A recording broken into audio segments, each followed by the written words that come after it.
Hey guys, hello everyone, or hey one person, or just me. Hey guys. So, I want to do a Facebook Live and try and make some more videos. I think it's really good that people are sharing lots on Facebook and communities are building up online. Let me shut the window.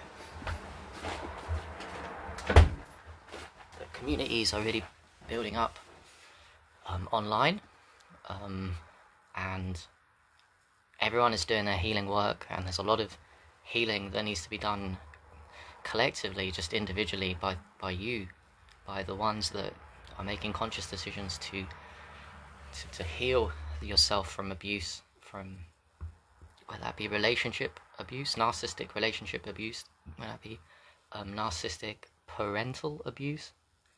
And it's a long journey, and it's a long slog, and it involves a lot of suffering in this world. This world is paradoxically full, this earth is full of suffering on an individual level, which manifests in a collective level, and it's very hard to navigate, and it's very hard to stay happy and focused and to do your work on yourself.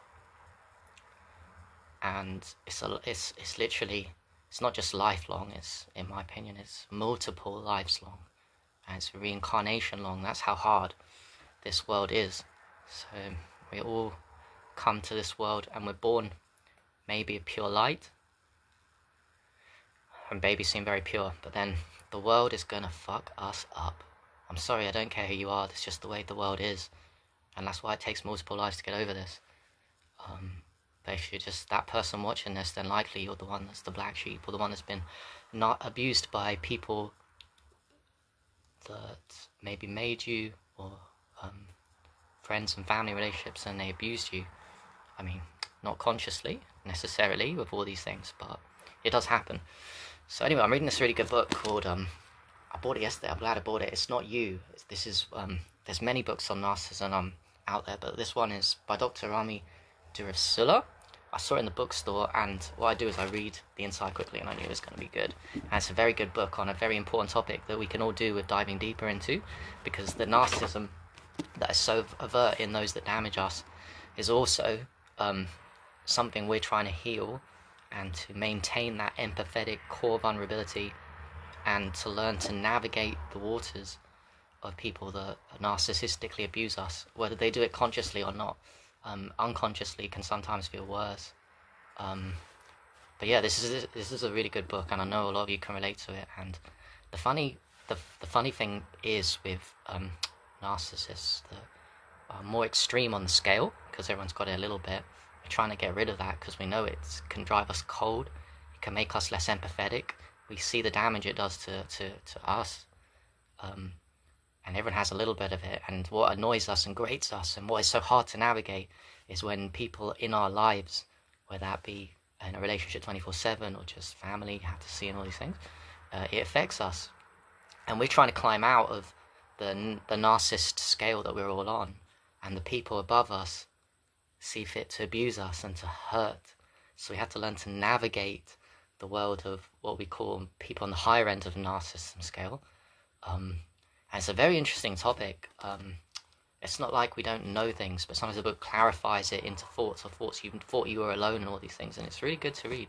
What am I trying to say? There's many different types of narcissists. They're not always grandiose in the world, out there abusing you, but there's such thing as covert narcissists, or whatever labels you want to give it. They're interesting characters, those on the more extreme scale, because the covert ones can be just as bad. We all, I'm sure you've experienced narcissists that they will be narcissistic within their family units, within relationship, and yet in the outside world, to strangers and to friends, they're all angels. And they kind of, this book says they know what they're doing. They have enough empathy to know when to abuse and when not to abuse. They don't want to be perceived as abusers all the time. But it's really hard. And the reason it's so hard is you're trying to break free and heal yourself from narcissistic abuse.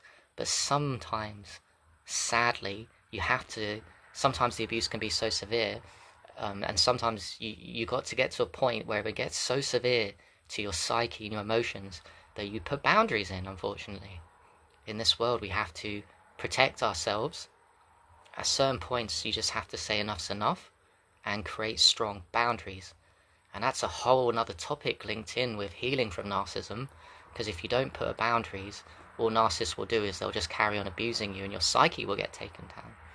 Now, this happens in relationships, so severe narcissistic abuse, one partner to the other, that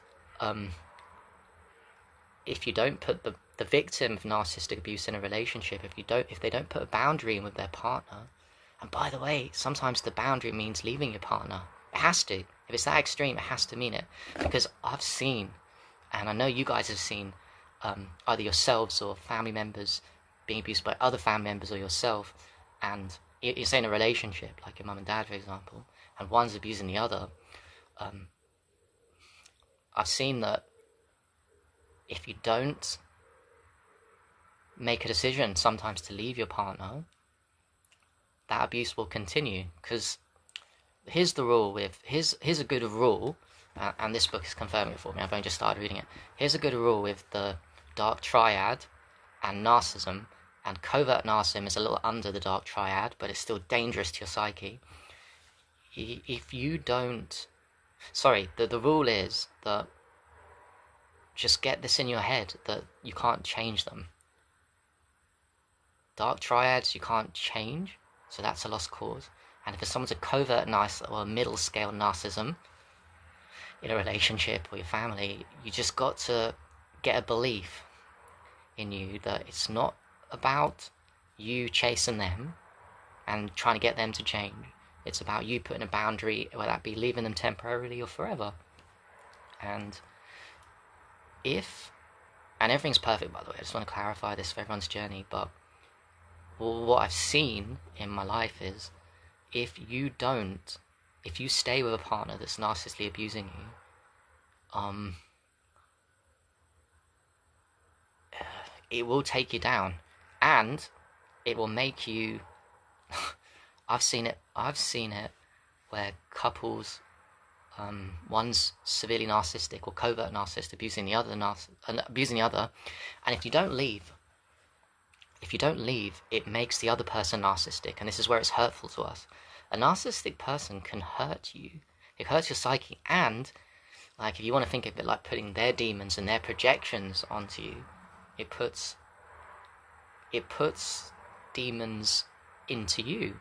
So you start losing your empathy, and you start becoming narcissistic too, and that's where the healing comes from. We all get damaged by people higher up on the scale of narcissism to us when we sign contracts and bonds with them to learn the lessons. But if we stay too long, then we can. The whole point of the game is they're just projecting out, and it can transfer that little demon, that little shadow, that narcissism, and it can affect your self-worth. It can affect your self-esteem, and it can take you down. And that taking down process is painful. And I've seen people justify marriage and relationships and family with this kind of abuse for too long, and it kind of ruins people. The longer you stay in it, the longer you stay without boundaries in these things, it puts that in you, and then you start losing your empathy, your core, and you start becoming in it. It's mad to see. Often it's either two things really, isn't it? It's like families that you're born into, or relationships. And of course, it's a cycle. So say one of your parents is really narcissistic and you're the child, you start, if you don't put boundaries in, you start getting that, you start affecting your psyche, and it starts affecting your ability to move in the world and to free yourself from the healing. You can't heal. So as I said, you can't heal in the same environment where the abuse is going on. And that's a really hard step, because some people in this world decide to commit to the wrong people or the wrong family members or the wrong relationships for too long, and that abuse continues over and over, and you start forgetting who you are. You start forgetting about your journey, and your healing, because the most important thing in this whole world is you and your healing. Because what you do for your healing spreads out infinity to everyone you ever touch, think, speak, words or actions to, and whether that be strangers or to other intimate relationships in the future, other friends you're going to get, and all these things. So it's a loop. The dark triad is is the most extreme, and it's the most uncommon, and it's definitely the hardest. But the middle ground is dangerous when someone's just covert narcissist in the middle. These are the dangerous ones. I'm reading in this book, and I can relate to it, that when people are in the middle ground of narcissism, but they still got lots of narcissistic traits, they'll trap you into staying with them for longer because they have good days too, but then they infuse them with bad days when they're just projecting out. But then when you just want to leave, or you just want to put the boundary in, they'll be nice. And I don't know if they do this consciously or not, but it's like a trap and a cycle. And when I think of the whole topic of narcissism, not just from books, but from my own life experience, which I know you guys can relate to, is kind of makes me sad, because I'm talking about, I'm not talking about suffering as in murder, I'm talking about suffering of good people, and it's not nice to, because I can speak for myself, like, it's not nice to go through that process of suffering. It's crazy. Suffering doesn't have to be, like, your life's under threat. Suffering is, especially in this world we're living in now, where comfort's taken care of and safety, now it's the suffering and abuse of the psyche. And that is what fucks you up. When your psyche gets fucked, now you're depressed, now you've lost your light, now you feel like you've lost your soul purpose, now you feel like you don't have any good to offer because you've been infused with badness and gaslighting and corruption and questioning yourself, questioning your light. It makes me feel sad when I think about it too long. But there's so many paradoxes to this whole system that, like, I also know, and I know you guys know, that suffering has a deep purpose here, and it's not nice to suffer. And I do believe, and I know from near-death experiences, we choose the suffering, we choose the narcissistic abuse, we choose those relationships, those parents, brothers and sisters, and we choose them so that we can get stronger, and we can learn about things, we can learn about narcissism and all these things, so that we don't do that to our children, so that we get better, not infusing that into our relationships, so we can heal that. No one really wants to be the victim of a narcissist, but if you have been in your family and relationship, you will pass that over if you don't heal it. So yeah, it's a really good book. And I think I've seen her around on YouTube, Dr. Romani Drovasula. I didn't really tune into her YouTubes too much. Maybe everyone's got different teaching styles and ways of learning, yeah? Social media, Facebook's a great way of learning. Videos on YouTube's a great way of learning, and reading books is a great way of learning, and of course the real life is the ultimate learning. But all these can be infused, and what I've noticed with me is I prefer reading books sometimes to YouTube, so I can connect, I can concentrate better. It's nice in sync form, so it's nice to learn about things so you don't end up victim, and you can help other people that you walk and traverse in this life, because trust me, everyone pretty much, like, so many people that are victims of narcissistic abuse, so many. It's crazy. It's a waking up tool when people have gone too far gone and not doing their work, and they remain childlike in their emotions forever, and then they become more narcissistic and they blame. You know, we all get triggered. Narcissists are just living their life in reaction and triggers, and everything has to be kept in their little arena of control to feel safe. Have to abuse this person physically or just emotionally so I can feel safe. What a mad journey. Jeez, what a mad journey. Yeah. I didn't really know what I was going to say. I just wanted to talk about that problem, that narcissism, that mid-level that's just endemic in everyone these days. There's a lot of people in the world that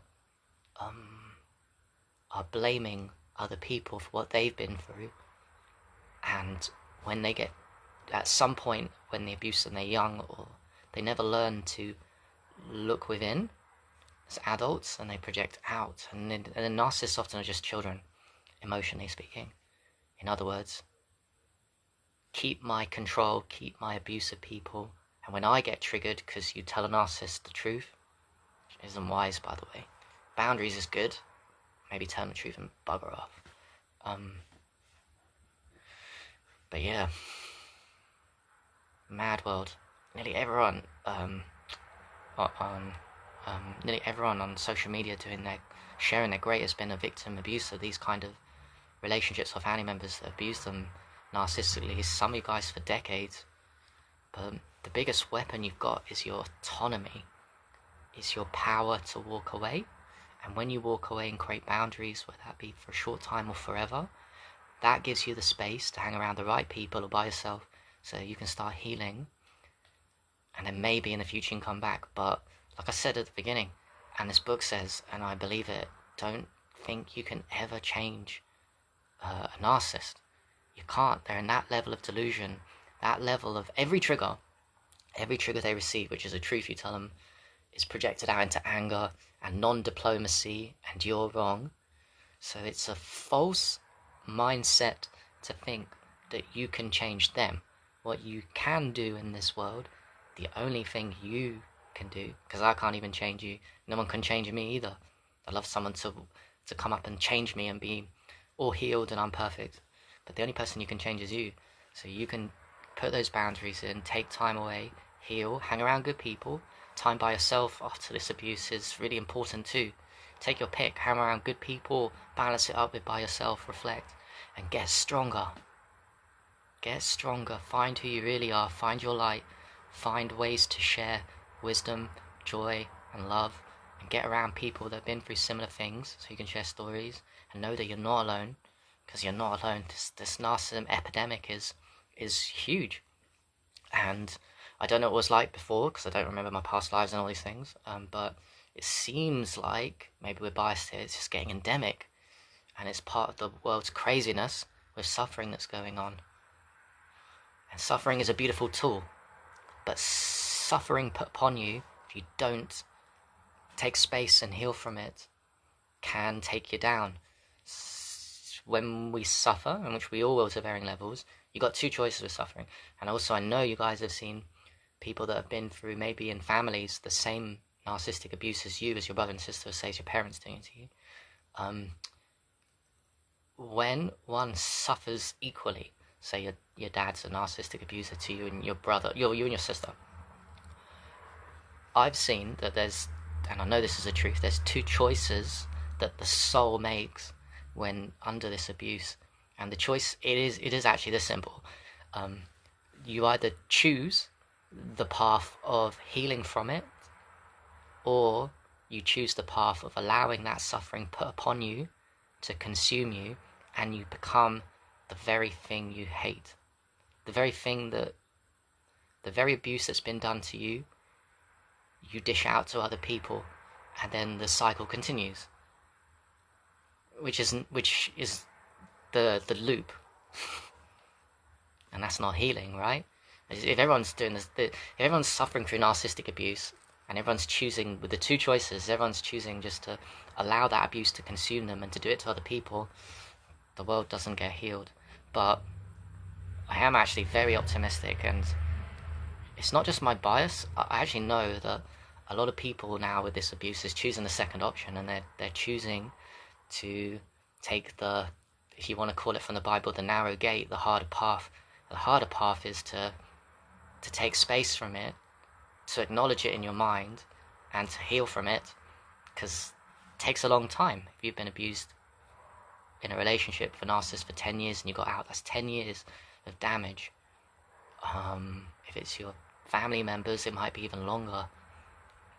It's insane. There's two choices in life. There's two choices to the divine purpose of suffering, which is fucking not nice to go through. It's not nice for us to go through the suffering, but there's two choices to the divine purpose of suffering. You either let it take you down, or you use it as a tool to go up, and then you become, I don't know, a light worker. I wouldn't even call it that. A conscious person in this world. Forget labels. You choose the path of looking in, and how that's affected you, and how to stop that narcissistic abuse affecting you. and you learn from it and you become a teacher of narcissism, or you just can see you walk into the world and meet people knowing that without such naivety, you don't get fooled anymore. If you're the victim of narcissistic abuse, a serious narcissistic abuse, you become an expert and you're head at it, so that when you go out into this world where there's a lot of narcissistic abusers out there, you'll make the right choices, you'll make the right friends, you'll make the right relationships, and you'll heal. Because there's a lot of good people in the world.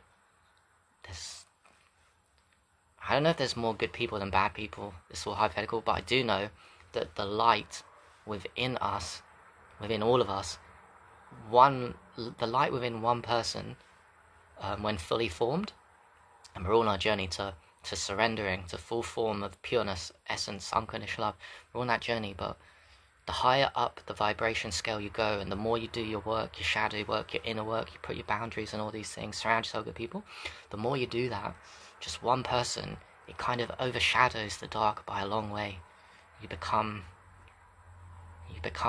powerful, and that's where everyone here comes into place. You know, some people are conscious and share, and some people are just conscious for their own lives, and narcissists can tell. They can tell when you've been through narcissistic abuse and you've got that wisdom and you know how to look after yourself.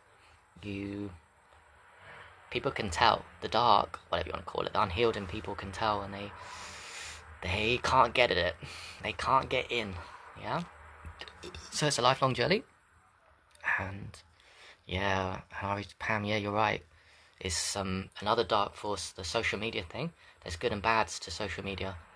I can see the bads in it, and I can see the goods in it. There's good and bad in everything. Ironically, I think there's more good in social media than there is bad if used with the right, proper head. But that advice is good. Go out in nature, eat healthy, spend a lot of time alone, get to know yourself. Feel alone, go through it all. Yep, exactly. So yeah, I recommend this book a lot. It's really good. I only in 50 pages into it. It's Not You. It's got a lot of reviews on Amazon. I'd say it's the top end. I'm one of these that buys books on Amazon with the most reviews usually. I mean, if it was my choice, I would buy loads and loads of books and all this, and we don't have time to read it. But I try and get the best of the best, and I'm not making money or anything, but it's got lots of reviews and it's very succinct, and I can, while I'm reading it, I'm like looking at all the different types of narcissism and the victims, and as I'm reading it, I'm like, oh, this is me.